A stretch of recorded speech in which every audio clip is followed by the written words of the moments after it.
देश में नया वक्फ संशोधन कानून लागू हो चुका है और केंद्र सरकार ने सबसे पहले इसे लोकसभा फिर राज्यसभा में इसको पारित कराया, जिसके बाद राष्ट्रपति की मंजूरी मिली और अब केंद्र सरकार ने नोटिफिकेशन भी जारी कर दिया है। यानी कि यह कानून अब पूरी तरह से लागू हो गया है और तमाम जो लोग हैं, पूरे देशवासी हैं, उनके लिए मानना अब यह बाध्यकारी हो गया है।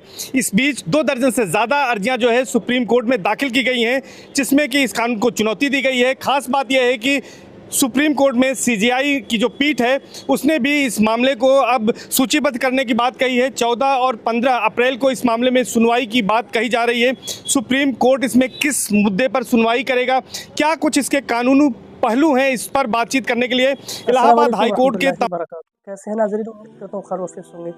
अल्लाह ताला हम सबको शादोबाद रखें, तो जहाँ की नाम रसूल मेरा मालिक वाला। दोस्तों, आजकल देखा जा रहा है कि मुसलमान हर मोर्चे पर परेशान होता नजर आ रहा है।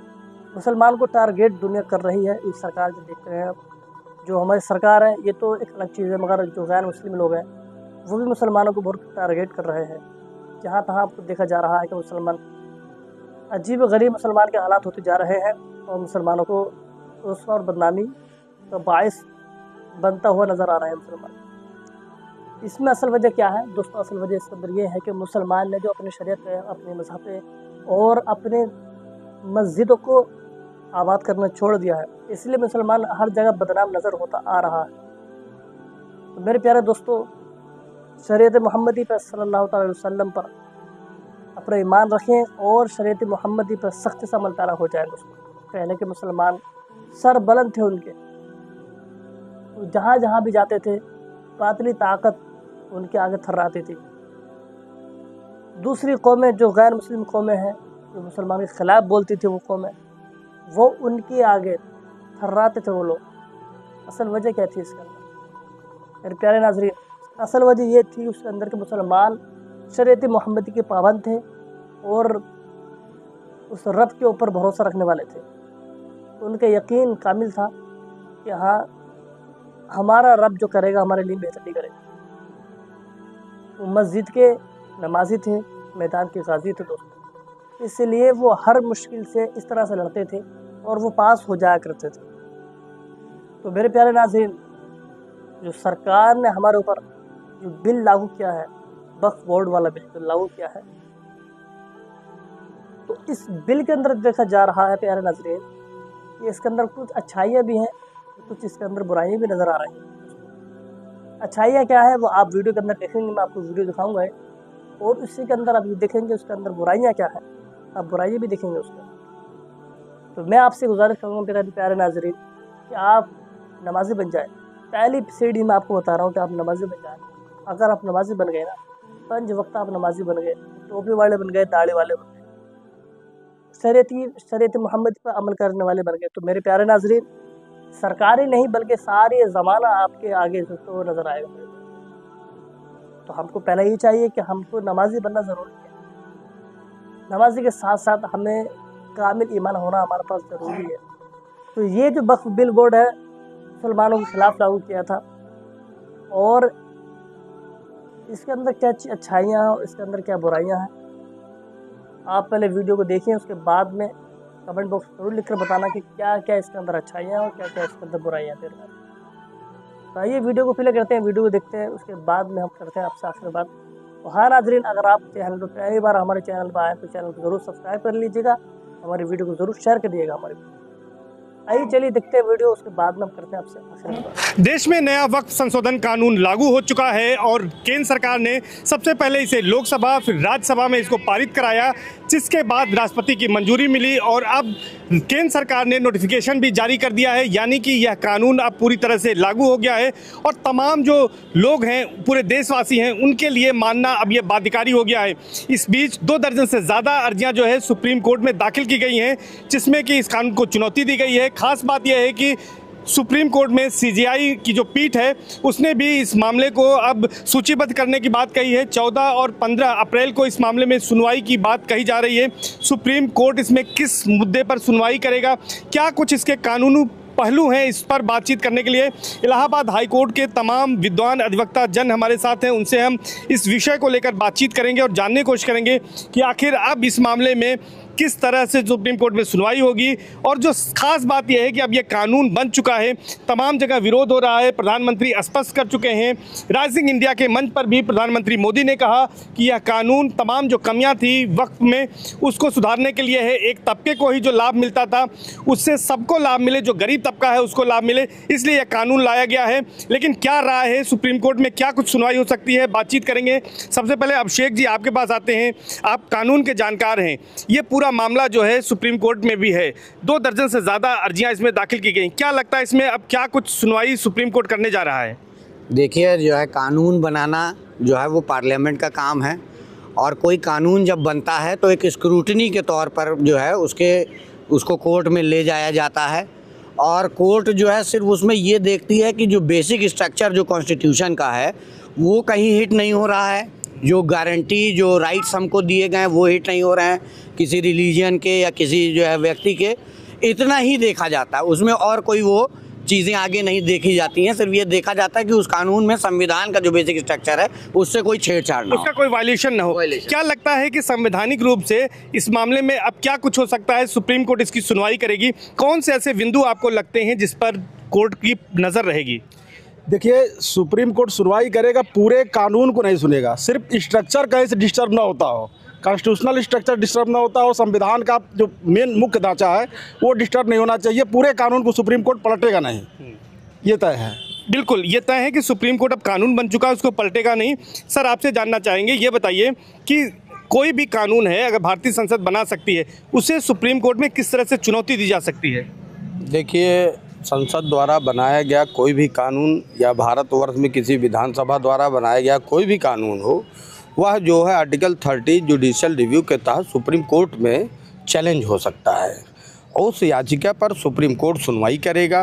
अगर वो बेसिक स्ट्रक्चर जैसे संविधान का अनुच्छेद 300, राइट टू प्रॉपर्टी एक्ट, ये बहुत ढेर सारी है, आर्टिकल 14 है, 15 है, इन सब चीज़ों पे अगर वो संविधान विधि सम्मत नहीं है या वह विधि संविधान सम्मत नहीं है तो उस पर वो फैसले को पलट भी सकता है।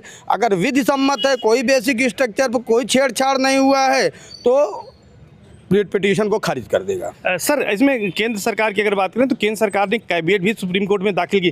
कैविएट का क्या मतलब होता है, इससे क्या फ़र्क पड़ेगा?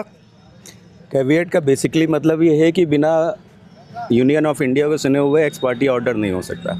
रहा वक्फ बोर्ड की बात, वक्फ बोर्ड जो चैलेंज किया गया है वो केवल एक ग्राउंड पे हो सकता है कि फंडामेंटल राइट इन्फ्रिंजमेंट ना हो। इसके पहले जो वक्फ बोर्ड था वो क्लियरली फंडामेंटल राइट को इन्फ्रिंज करता था, इक्विटी को इन्फ्रिंज करता था, इक्वालिटी को इन्फ्रिंज करता था। अब जो आया है उसमें you can go to the court. अगर आपको कोई प्रॉब्लम आ रही है आप डायरेक्टली कोर्ट में जा सकते हैं। पहले जो चोरी करता था उसी के पास जाना था आपको कि मेरी सामान चोरी हो गया है, अब आप कोर्ट जा सकते हैं। लेकिन वह अब आपका कहने का मतलब है जो नया कानून बना है इसमें अगर वक्फ में किसी तरह की खुर्द-बुर्द होती है, ज़मीनों में अगर कोई संपत्ति में, तो इसके खिलाफ कोर्ट जाया जा सकता है, पहले नहीं जाया जा सकता था। बिल्कुल, पहले प्रोहिबिटेड था, केवल वक्फ बोर्ड के पास ही राइट था कि उसके अगेंस्ट का एप्लीकेशन अपील केवल वहीं जा सकती थी। जो आपकी ज़मीन एक्वायर कर रहा है लीगली वही आपके अगेंस्ट ऑर्डर कैसे कर देगा, वो तो अपने पास ही रखेगा। अब सिविल कोर्ट को राइट हो गया, you can file a suit before the civil court. तो अब जो राइट मिला है, इक्विटी तो अब आ रही है ना। बिल्कुल, तो कानून में इक्विटी अब आ रही है, एक संशोधन किया गया। सर आपसे जानना चाहेंगे कि एक बड़ी बात अभी सर ने बताई है, आखिर इसके बावजूद इसका विरोध इतना क्यों हो रहा है, क्या वजह हो सकती है? विरोध इस कारण हो रहा है कि पहले जो हुआ करता था वक्फ के नाम पे लोगों की ज़मीन कब्जा की जाती थी, अब वो नहीं कर पाएंगे। तो अब ये है कि अगर आपकी ज़मीन कब्जा कर रहा है वक्फ के नाम पे, तो आप उसके लिए सिविल कोर्ट के लिए आप दरवाज़ा खटखटा सकते हैं। बिल्कुल, और भी लोगों से बात करेंगे। सर जिस तरह का अमेंडमेंट किया गया है वक्फ संशोधन में, काफ़ी चर्चा हुई और प्रधानमंत्री ने कहा कि इतनी चर्चा शायद किसी कानून पर नहीं हुई, ये लोकतंत्र के लिए अच्छा संदेश है। क्या मानते हैं आप कि ये संशोधन अब जो कानून बन चुका है ये कितना इफेक्टिव होगा, और सुप्रीम कोर्ट में जो चैलेंज दिया गया है एक कानून के जानकार के तौर पर क्या मानते हैं आप इसे?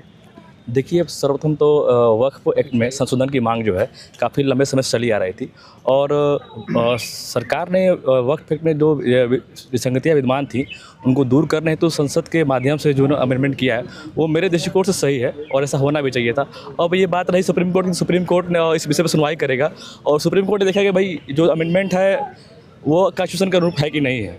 अनुरूप है तो हमारा अमेंडमेंट संसद द्वारा जो है वो वैलिड होगा। मतलब आपका कहना है कि जो संशोधन हुआ है अगर वो संविधान सम्मत है तो सुप्रीम कोर्ट भी उसमें दखल नहीं देगा, हस्तक्षेप नहीं करेगा, यही कहना है सर? जी बिल्कुल, कहीं ना कहीं आर्टिकल 15 जो है जो धर्म की समानता का अधिकार देता है, तो किसी स्पेसिफिक बोर्ड को जो है मतलब शक्तियाँ कहीं ना कहीं उनसे जो है हनन किया जाना चाहिए उनका, और जो भी उनकी पावर्स हैं उनको कम किया जाना चाहिए, जो कि अनकॉन्स्टिट्यूशनल हैं उनको कहीं ना कहीं रिड्यूस किया जाना चाहिए, ताकि जो है जो गैर कब्जा होता है, जो कब्जा वगैरह है, प्रॉपर्टी वगैरह है कि दूसरों की संपत्तियों को भी हम अपना कह दे रहे हैं, तो कहीं ना कहीं इस पर बिल्कुल सुधार की ज़रूरत है। वकील साहब ये जानना चाहेंगे कि सुप्रीम कोर्ट इस मामले की अब सुनवाई करने जा रहा है, क्या उम्मीद है सुप्रीम कोर्ट से इस मामले में? अब जी सुप्रीम कोर्ट अपने मामले से सही सुनवाई कर रही है और मतलब उम्मीद है आपको? उम्मीद है बिल्कुल।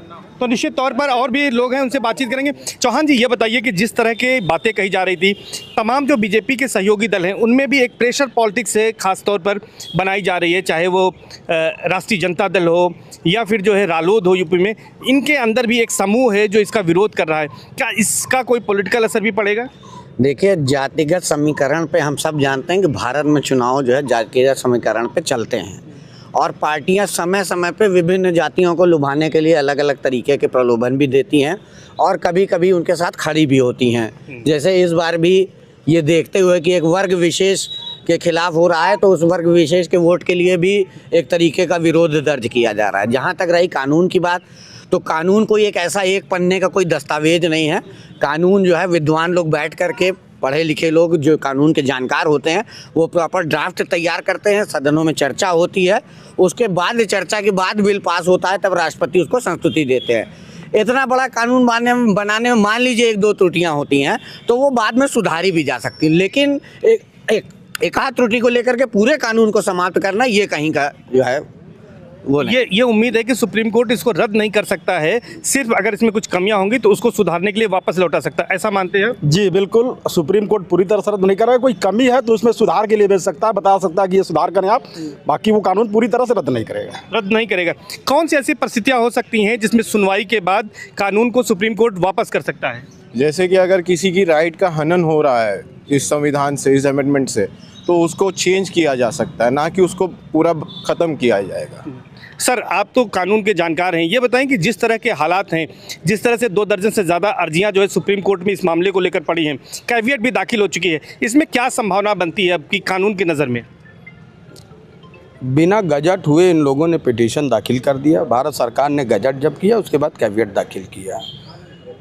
इसमें हम लोग सुप्रीम कोर्ट के बारे में कुछ कह नहीं सकते कि वो क्या करेगा। सुप्रीम कोर्ट जो है न्याय की समीक्षा करेगा, स्क्रूटनी करेगा, कहीं ये संविधान सम्मत है कि नहीं है।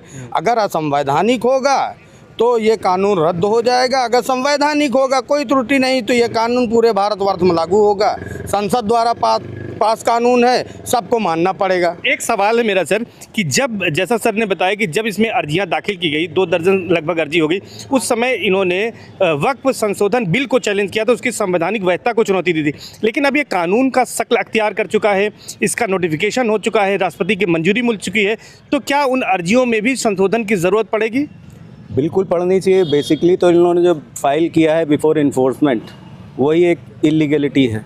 रहा जब इनको अगर चैलेंज करना था, जो पहले वाला था वो बिल्कुल फंडामेंटल राइट्स के अगेंस्ट था, भूमाफियों के लिए बना हुआ था एक्ट, तो एक विशेष वर्ग के कुछ विशेष लोगों के लिए था, उसने तो विशेष वर्ग के ही सारे अधिकारों को मारा है। अब प्रॉपरली जब प्रॉपर चीज़ें आ रही हैं, देश हित में काम हो रहा है, जिस वर्ग की बात हम कर रहे हैं अब उसी वर्ग का ही सबसे ज़्यादा हित होने वाला है। सबसे ज़्यादा केस उसी वर्ग के अगेंस्ट पड़े हैं वक्फ बोर्ड में। बेसिक ये इतना बेनिफिशियरी होने वाला है सोसाइटी के लिए। बेसिकली जो अगेंस्ट कर रहे हैं वो केवल भूमाफियाओं के एजेंट हैं who is reach the supreme court, और डेफिनेटली 99% वो डिसमिस ही होने स्टैंड नहीं करेंगे सुप्रीम कोर्ट। सर, आप भी मानते हैं कि इस मामले में चूंकि ये वक्फ संशोधन बिल की संवैधानिक वैधता को चुनौती दी गई थी, अब ये कानून बन चुका है, उन अर्जियों को भी सुप्रीम कोर्ट कह सकता है कि उसमें बदलाव करें, संशोधित अर्जी दाखिल करें? बिल्कुल करना पड़ेगा, क्योंकि जैसे ही परिस्थितियां चेंज हो गई, जब आपने बिल चैलेंज किया था, अब तो पूरा गजट हो गया है, पूरा नोटिफिकेशन आ गया, कानून लागू हो गया, तो जब तक उस कानून को नहीं चैलेंज करेंगे, उस बिल को चैलेंज करने से कोई लाभ नहीं पड़ा। सर, क्या लगता है आपको इस मामले में कानून को चैलेंज करना पड़ेगा या बिल को जो संवैधानिक वैधता को चुनौती दी है वही चलेगा? जाएगा? मेरे हिसाब से इनको अमेंडमेंट करना पड़ेगा अपने पिटीशन में। अब वो कानून बन चुका है और इन्होंने जो बिल को चैलेंज किया था, कुछ न कुछ इसको अमेंडमेंट सुप्रीम कोर्ट इस पे ध्यान देगा।